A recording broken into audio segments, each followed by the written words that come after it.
জমকালো আয়োজনে নিউ ইয়র্কে হয়ে গেল সাংস্কৃতিক সন্ধ্যা। উডসাইডের কুইন্স প্যালেসে এর আয়োজন করা হয়। স্থানীয় সময় সন্ধ্যা ৭টা থেকে রাত ১১টা পর্যন্ত চলে আড্ডা, গান আর নাটক।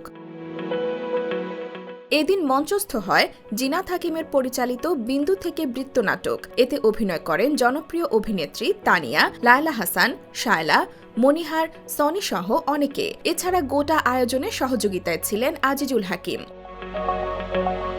শুধু নাটকই নয়, জনপ্রিয় সব গানে দর্শকদের মাতিয়ে রাখেন কণ্ঠশিল্পীরা। এদিন দর্শকদের সামনে গান পরিবেশন করেন বিন্দু কণা, কামরুজ্জামান বকুল, ত্রিনিয়া হাসান, মিতু মাহমুদ ও তুর্য।